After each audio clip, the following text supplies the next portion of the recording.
the toughest, and I think we needed that presence here. It's one of those things where, New York knows what type of player I am and what I bring to the table, and I love doing what I do, and I wouldn't trade it for the world, so. At 28, Derek Boogaard had been boxing on skates for nearly half his life. And by the fall of 2010, the boogeyman and all the expectations that came with it had made it to Madison Square Garden, hockey's biggest stage. Number 94, Derek Boogaard. Small kid from Canada, plays for the New York Rangers. I don't know if it can get any bigger than that. But his 5 seasons as a fighter were starting to wear on the giant enforcer. In the season opener, he was riddled with injuries, 40 pounds overweight, and his head just wasn't in the game. And now we've got a fight going with Boogaard and Colton Orr. In his first fight in a game against the Toronto Maple Leafs, his family thought something was off. Boogaard is in the blue jersey. Derek was just so disinterested, just like he didn't want to engage Orr in anything. There it is. There's a little bump, little talk. Orr says, Orr went right to him. Everybody else knew that there was going to be a fight. Orr knew there was going to be a fight. The 19,000 people in the stands knew there was going to be a fight. But Derek seemed to be oblivious to it.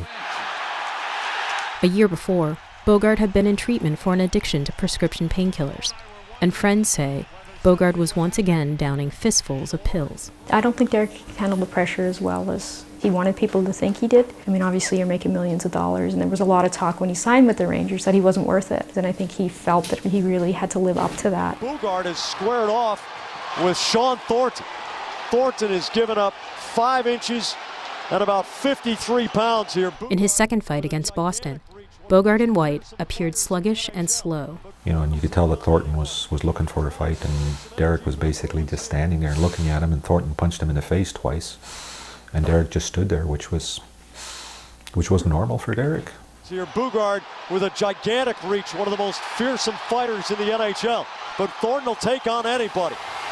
Goes in with a couple of shots, a jab, and now he's grabbed. You could tell that something wasn't quite there, and I couldn't put my finger on it as to what it was. So. Boogaard and Carter, 2 big men, have dropped the gloves. Then on December 9th, 2010, in a tie game between New York and Ottawa, Boogaard in white faced off against enforcer Matt Carkner. You fight Boogaard, he says you got to stay in close. It was when Carkner did almost like a wrestling move and threw Derek over his hip. You can see his right shoulder, which he had surgery on, as well as his head, impact the eyes. Carkner's still having a conversation with him. Look at him. Boogaard was slow to get off the ice. His nose was bleeding, and he appeared dazed. It would be his last fight for the New York Rangers. Boogaard is heading to the locker room. Boogaard was diagnosed with a concussion and sat out for the rest of the season. Over his career as a fighter, Boogaard had numerous times where he, quote, had his bell rung. I would imagine being double-digit figures. I wasn't concerned about it when he was growing up, and it seems silly, but I was worried about his hands, how scarred up they were with the knuckles, pushed back, etc. And he had problems with dexterity in his fingers. Like the concussion issue never even crossed my mind.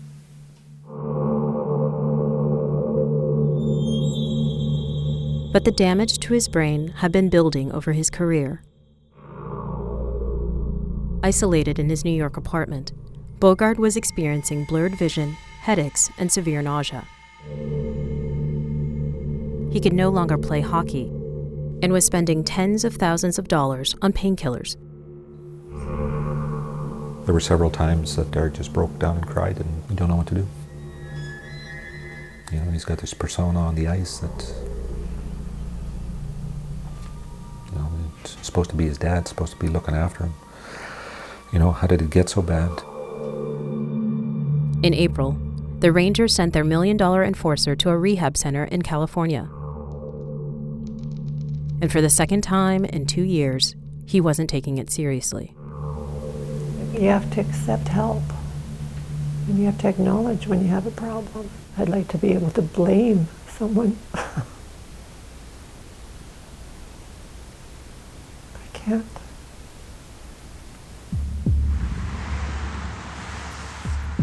On May 12th, Boogaard took time off from rehab to hang out with some friends and family in Minneapolis. Before the plane left California, friends say he had at least 6 Bloody Marys, But over dinner in Minneapolis, he seemed focused on the future. All we talked about was the amount of training we were going to be doing to make sure that next year, anybody that came near him was going to get it. Yeah, it was great. It was a great night. Bogart had a few drinks, and at some point in the night, he took several painkillers. Friends noticed he was acting strangely and took him back to his apartment. You know, he was kind of bouncing around, and I kept thinking, okay, I'll put him to bed. You know, he's had a bit to drink. As soon as he goes to bed, we'll be fine. My younger brother said, Derek was hungover and had been drinking all night. I looked, and it didn't look right. His chest wasn't moving. Aaron went around to the other side of the bed.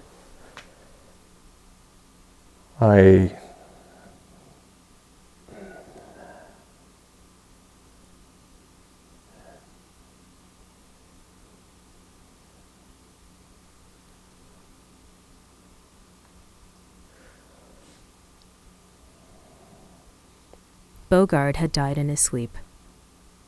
The medical examiner concluded that a lethal mix of oxycodone and alcohol overwhelmed Bogart's system.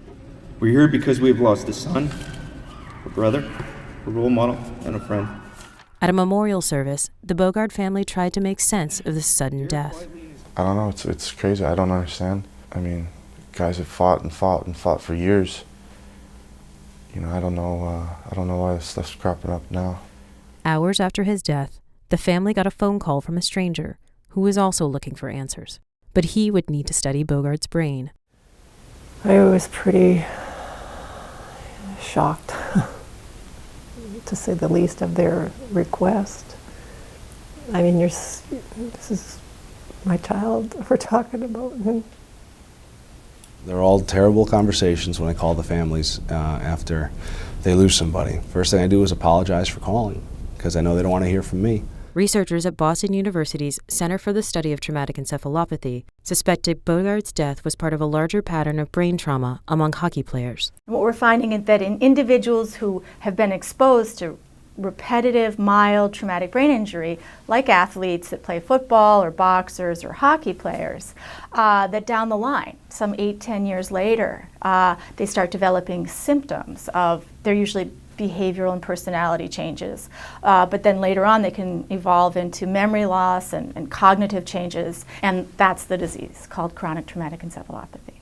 2 months before Bogart died, the center released bombshell news that Bob Probert, an NHL enforcer for 16 seasons, had this disease, known as CTE. You fight for 20 years and you start as a teenager, while you're taking regular hits from hockey, you're going to have a risk of CTE. Fighting in hockey was never my calling growing up, but it's something I grew to love, and I would never have done it without Derek. But did Derek Bogart have the same disease? I had read about Bob Probert and some of the other players and some of the traits that they displayed in the latter years of their life. They were, some of the things that Derek had displayed as well, so there seemed to be a correlation there.